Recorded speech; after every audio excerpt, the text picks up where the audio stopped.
Hello students, in this video we are going to study about transformers. So what is a transformer? A transformer, it's a device which converts alternating voltage from a smaller to a greater value, or it can also convert greater value to a smaller value.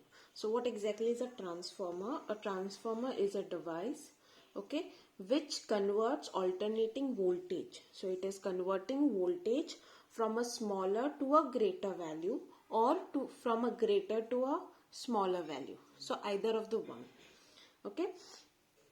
Now it uses the principle of mutual induction. So in this is like an application of mutual induction, which we have studied in the previous chapter. Fine. So the amount of EMF or the value of EMF, it depends upon the number of turns. So now here there is an insulator, and on that insulator two sets of coils are wound.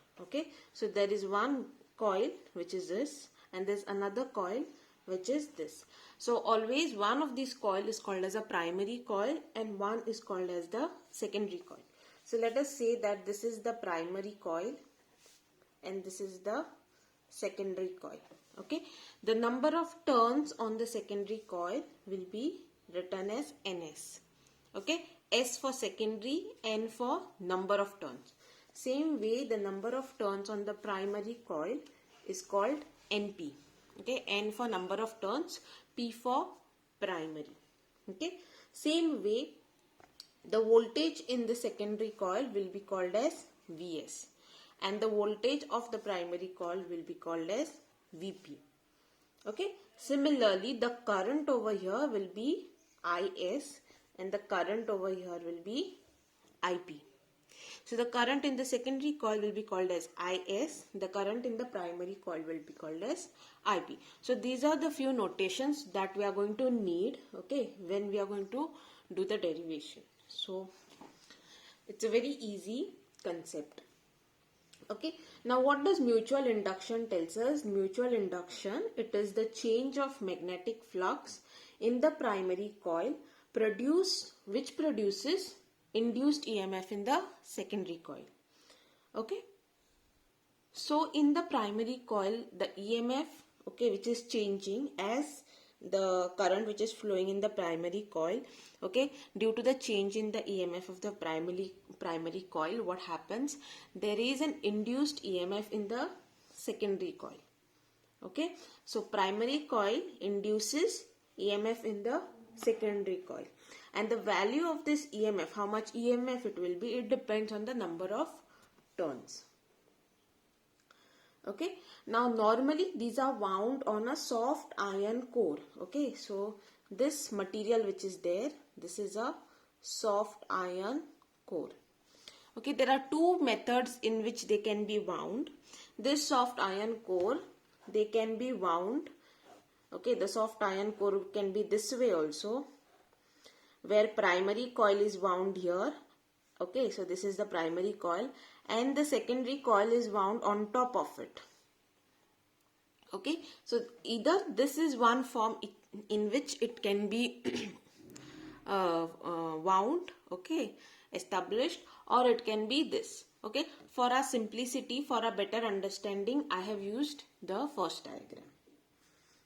But this is also possible. Even if we do this, wherein on one soft iron core only, if we wind the primary coil, and on top of it, if we wind the secondary coil also, we get the same result.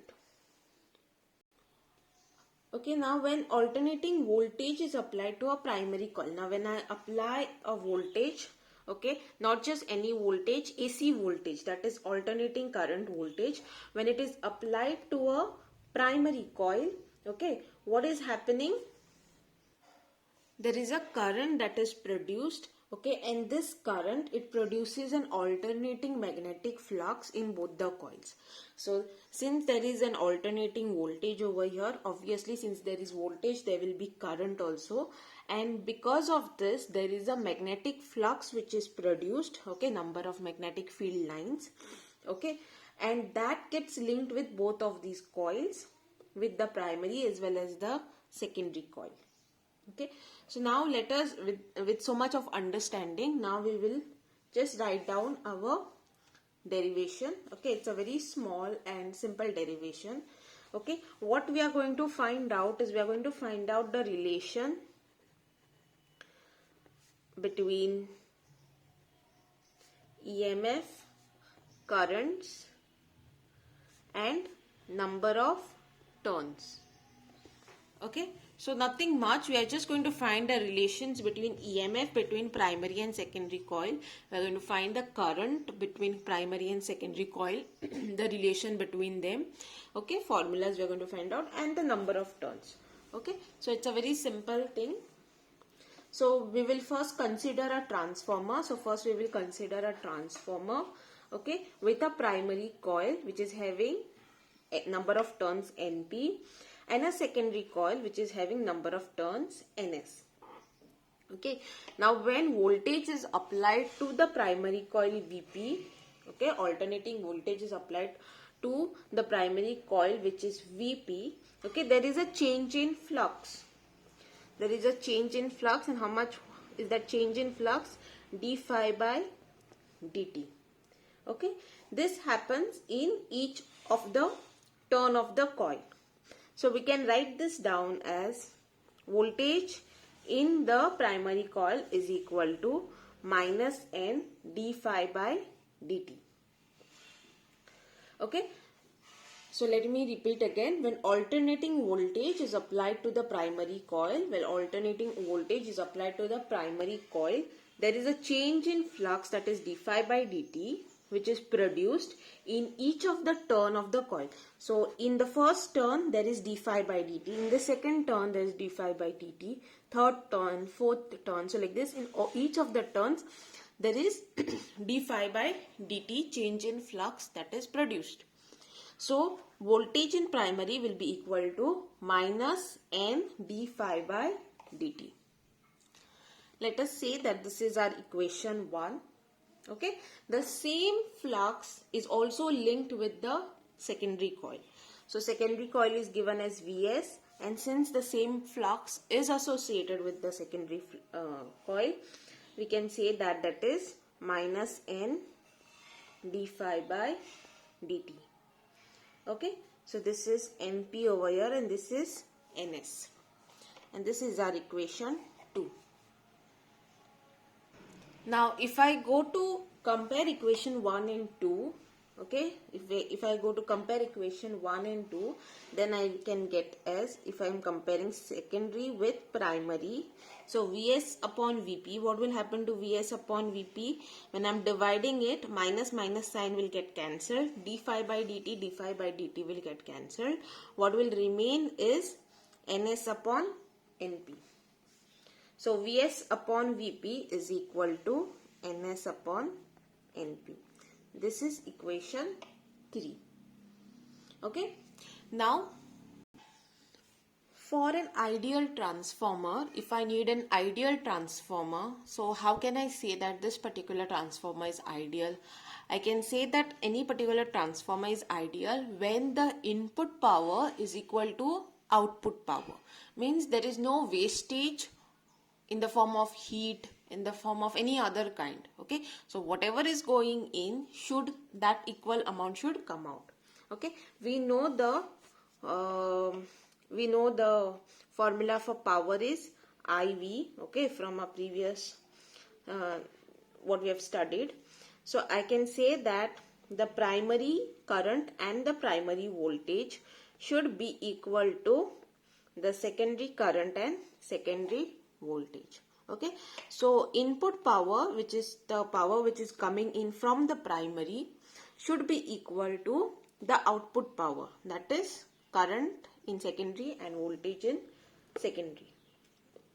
Okay, now if I compare this and the third equation, I'm not going to write equation number for over here, but if I compare the third equation and this power equation, then I'm going to get as, okay, what will I get if I take IP and bring IS below that?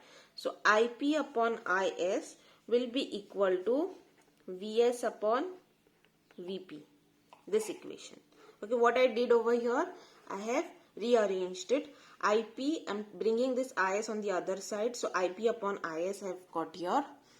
Okay, what will remain on the right hand side is Vs, and I'm bringing this Vp over there. So Vs upon Vp. Now what is Vs upon Vp? Vs upon Vp is nothing but Ns upon Np. So I have got a relation between current, voltage and number of turns. So see, I have current in primary divided by current in secondary is equal to voltage in secondary upon voltage in primary, which is equal to number of turns in secondary upon number of turns in primary. This is what I am going to get. So therefore, if I want to find out what is the voltage in secondary, okay, if I want to find out how much is the voltage in secondary, then voltage in secondary, where is it? Here, voltage in secondary. Here we do not need current. Current is not related. So if I want to find out how much is the voltage in secondary,